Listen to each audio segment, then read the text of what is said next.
penetrated one of the aft magazines. There was a huge explosion. Only 3 of the Hood's 1,200 crew survived. The Prince of Wales, now outnumbered, retreated. It was round 1 to the Bismarck. 2 days later, Bismarck was spotted again, this time far to the south, several hundred miles off the coast of France. British Swordfish torpedo bombers swooped in.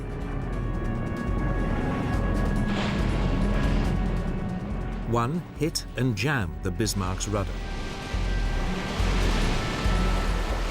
The following morning, 2 British battleships, the Rodney and King George V, caught up with the crippled Bismarck.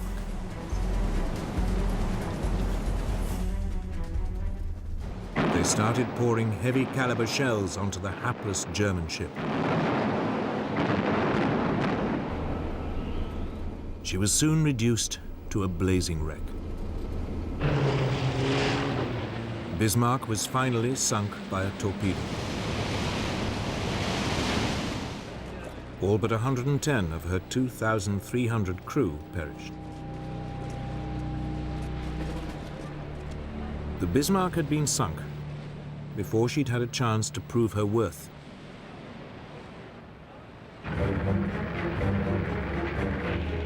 Then, in June 1941, Hitler invaded the Soviet Union. The war at sea entered a new phase.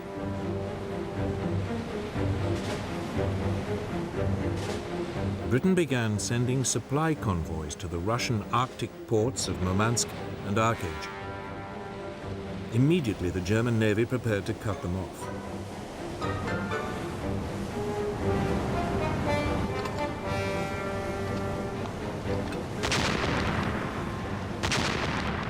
Convoy after convoy was attacked or threatened.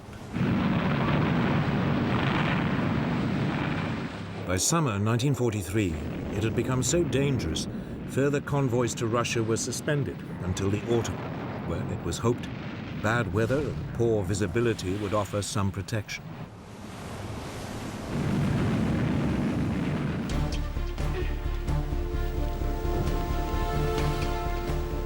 While the convoys were suspended, Britain turned its attention to one of the biggest threats it faced, the Bismarck's sister ship, Tirpitz.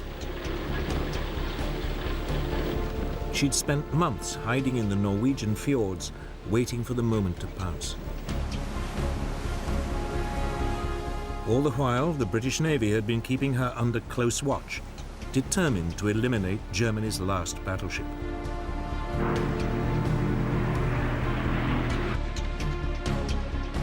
In September 1943, 5 British midget submarines known as X-Craft were sent into the Norwegian fjords to sink her.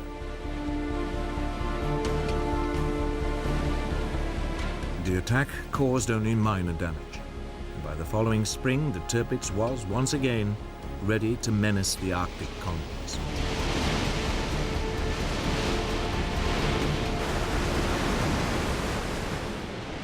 The Royal Navy now sent in a massive force to attack her. It included 6 aircraft carriers.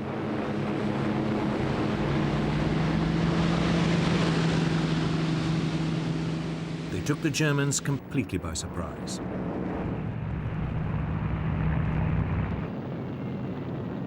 British dive bombers attacked Tirpitz. But she was heavily armored, and the relatively small bombs caused only superficial damage. 3 months later, she was ready for action again.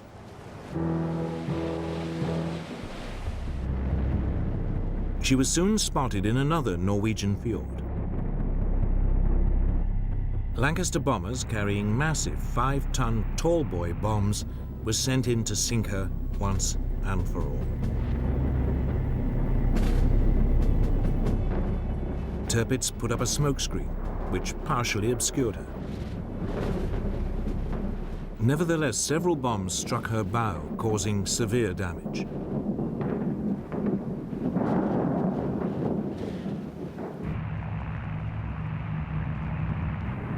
Finally, 2 months later, a squadron of Lancaster bombers caught her in perfect weather conditions. 3 tall boys struck home. Tirpitz slowly capsized. Almost 1,000 crew members went down with her. After more than 2 years of hiding and running from the British Navy, she had been sunk.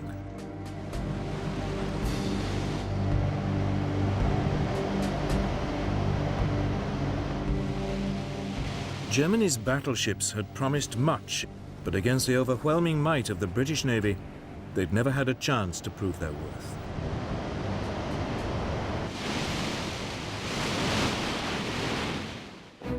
Hitler had lost the battle at sea, at least on the surface. But below the waves, it was a different story.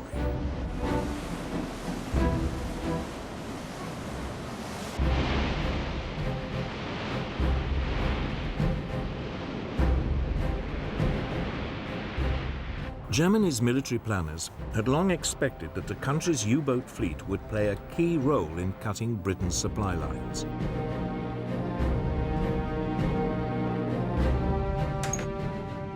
They could sneak up underwater on British merchant vessels, attacking them at the last moment.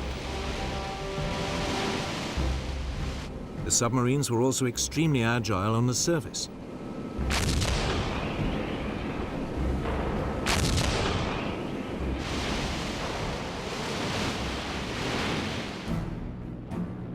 To combat the threat, Britain's merchant fleet was corralled into convoys for protection. But there was a serious shortage of anti-submarine ships to escort them. Many ships sailed without protection. Yet Britain's naval command remained remarkably complacent. They believed they had the weapons and the technology to contain the U-boat threat. It was soon proved wrong.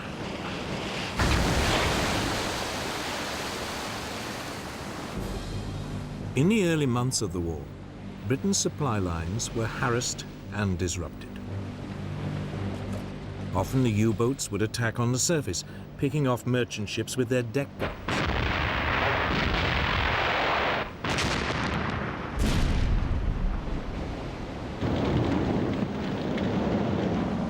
In response, the Royal Navy sent aircraft carriers equipped with submarine hunting aircraft to patrol the sea lanes used by the convoys.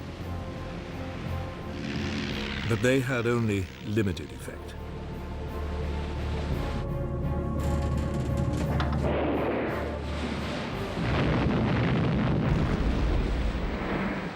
By the end of 1939, over 100 Allied merchant ships had been sunk by German submarines.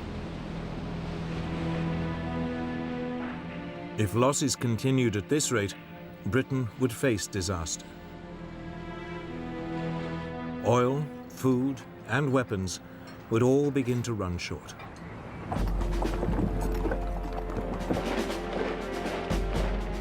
Then things got even more difficult. Germany overran France. Suddenly, the German Navy, which until now had been largely bottled up in the North Sea, had access to France's Atlantic seaboard.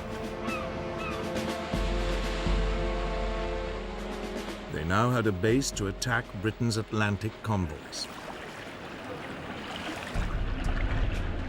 France's Atlantic ports filled with newly built German U-boats, particularly the Type 7C ocean-going vessel. Admiral Karl Dönitz, head of the German U-boat service, now organized his submarines into what he called wolf packs. A group would be lined up across a likely convoy route. As soon as one U-boat spotted a convoy, it called in the rest to attack.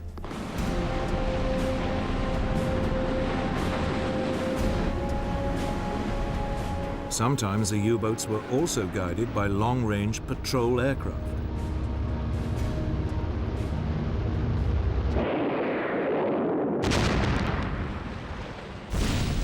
By the end of October 1940, up to 40% of Allied merchant shipping per convoy was being sunk.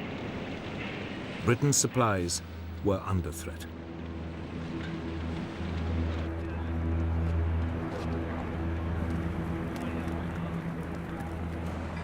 German U-boat crews called it the Happy Time, and top U-boat commanders became national heroes.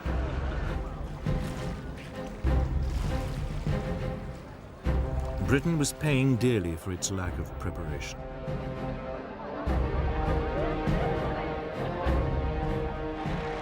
But finally, things began to change. A crash-building program of anti-submarine escort vessels was producing results.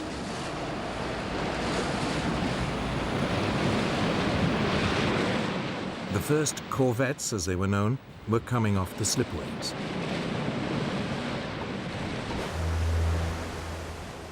For the first time, Britain could set up permanent groups of warships to escort the supply convoys.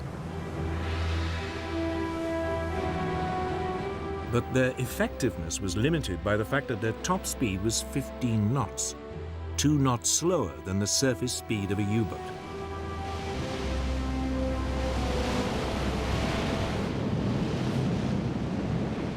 At the same time, the patrol aircraft of Britain's Coastal Command were equipped with depth charges.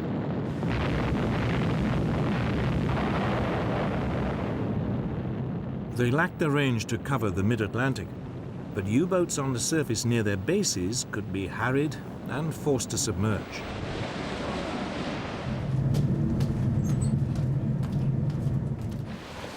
Then, as in the bombing campaigns, it was a series of technological breakthroughs that really came to Britain's help.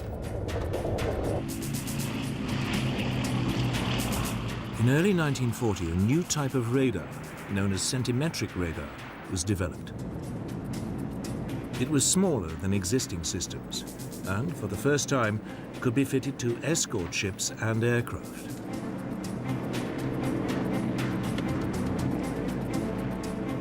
Now, any German U-boat on the surface was vulnerable.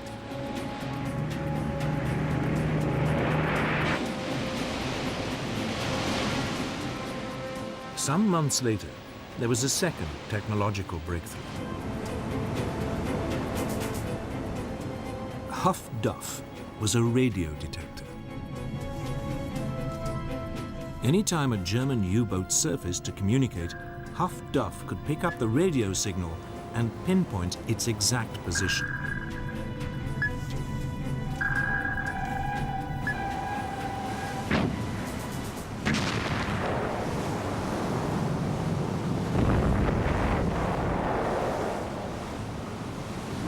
Steadily, during the spring of 1941, Britain began to contain the U-boat threat.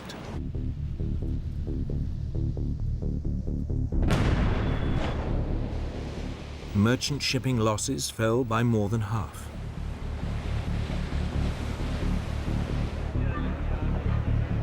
In early March, Günther Prien, one of Germany's top U-boat commanders, failed to return from a patrol.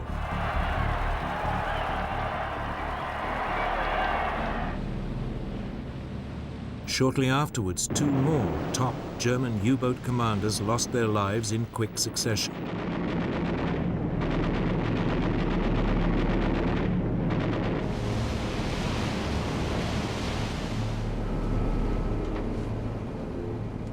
Then Germany suffered a major disaster that would reverberate through the rest of the war.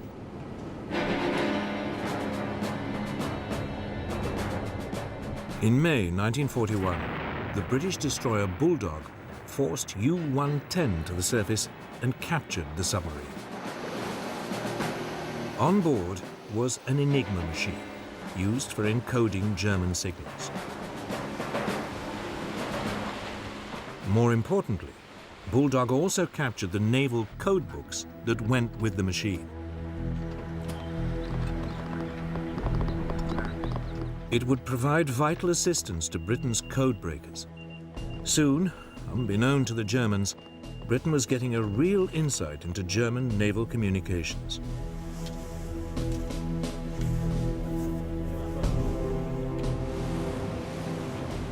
For the Royal Navy, it meant convoys could now be routed away from the U-boat wolfpacks.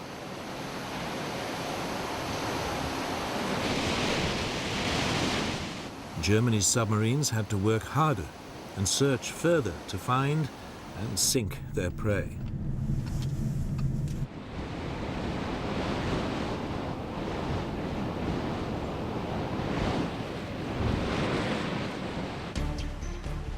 Yet, despite the Allied gains, by the winter of 1941, the German war machine was producing ever greater numbers of U-boats.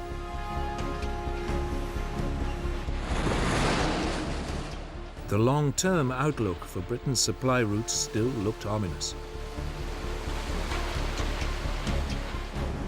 Then, in December 1941, the war at sea changed decisively.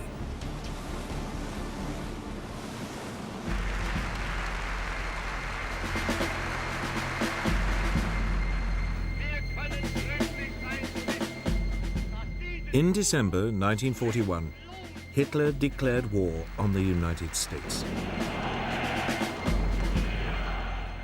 Almost immediately, Admiral Dönitz, head of the German U-boat service, sent submarines to attack US merchant shipping along the American seaboard.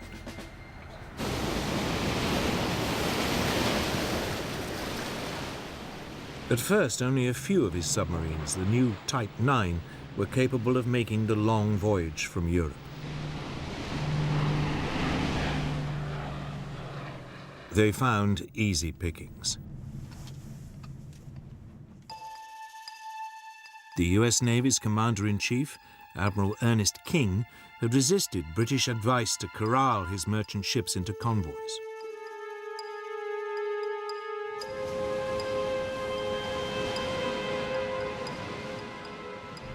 Over a 3-month period, more than 400 US merchant ships were sunk or destroyed.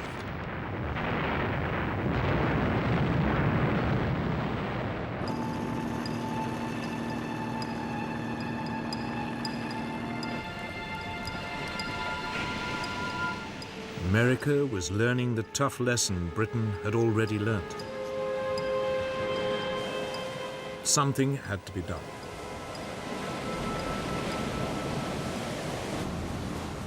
King now changed his mind, and by May 1942, the United States had introduced a limited system of convoys.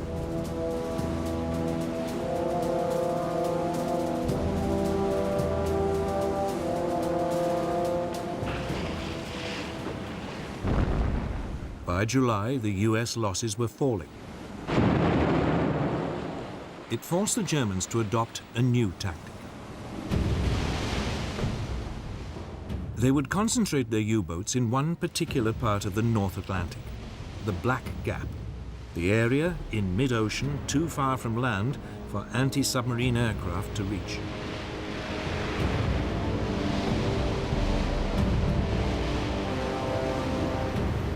Often a convoy would be hit by more than 15 submarines coming at it in waves.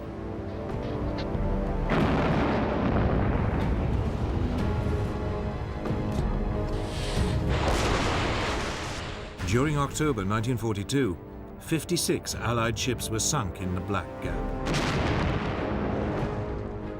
By the following March, Allied losses had reached 120 ships in a single month.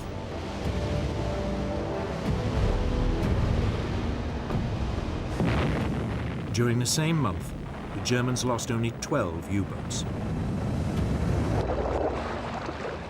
Hitler's tactic of disrupting Britain's supply lines so severely the country would collapse seemed a real possibility. It looked as though his U-boats might win him the war.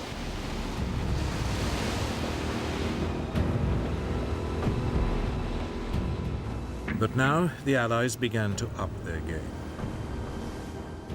Britain had brought in a new commander. Admiral Max Houghton was former head of the Royal Navy's submarine fleet. His first move was to set up permanent groups of destroyers and frigates that would provide additional support to convoys, rushing in as soon as an enemy wolf pack was spotted. Equally importantly, a string of yet more technological developments came on stream. The Hedgehog was an anti-submarine mortar that fired 24 bombs.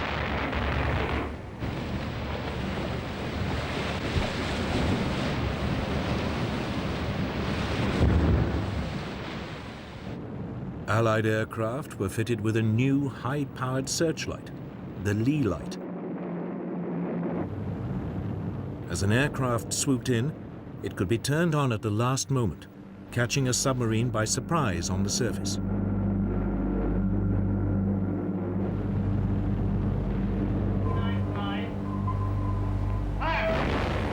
The steady technological advance now began to pay off.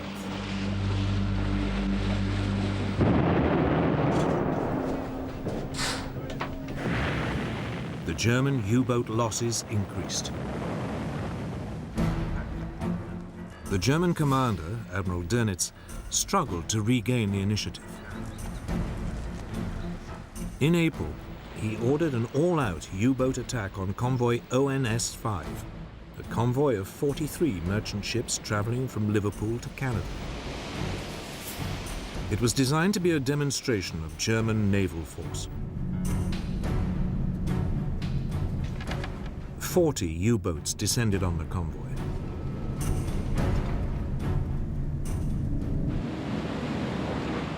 The British sent in extra support groups. Anti-submarine aircraft flew from Canada.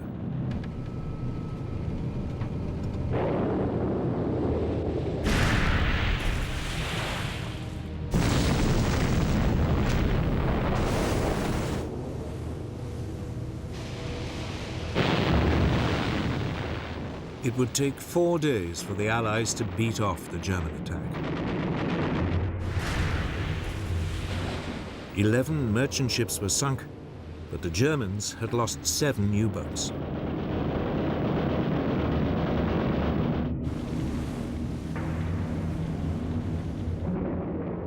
Two weeks later, Dönitz tried again, attacking a second convoy.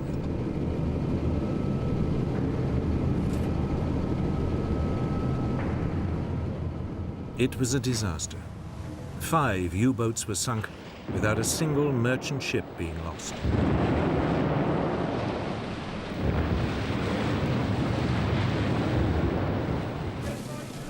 During May 1943, a quarter of all Germany's operational U-boats was sunk. The Germans were finally beginning to lose the U-boat war in the Atlantic. So the Allies now took the battle to the Germans. A new long-range version of the US B-24 Liberator bomber was introduced. It could now reach the German U-boats in the Black Gap. Germany's submarine designers tried to respond with innovations of their own. U-boats were fitted with radar detectors and anti-aircraft guns. Some were also fitted with the Dutch-designed Schnorkel, an air inlet that meant that submarines could spend longer underwater, hidden from Allied radar.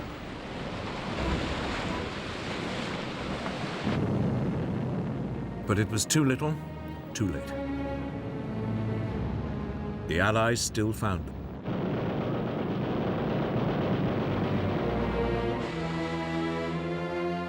Hitler's U-boats were now pinned down in port.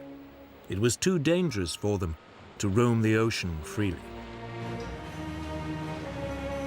German attempts to find an answer became increasingly desperate. They now produced a revolutionary new submarine. It was known as the Type 21.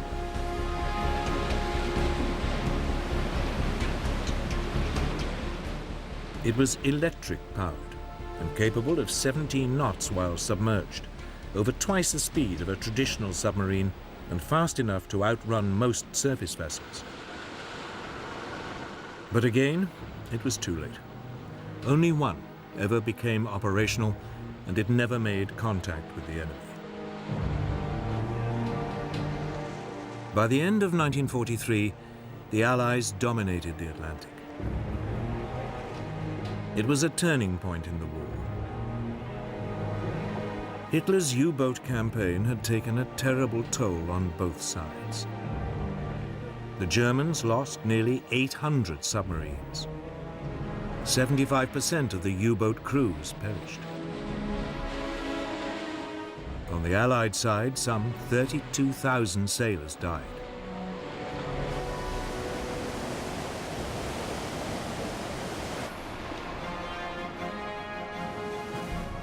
But now, at last, with the U-boats out of the way, great waves of US troops and equipment could flood across the ocean in preparation for the invasion of Europe. Victory in the Battle of the Atlantic would fundamentally change the course of the war.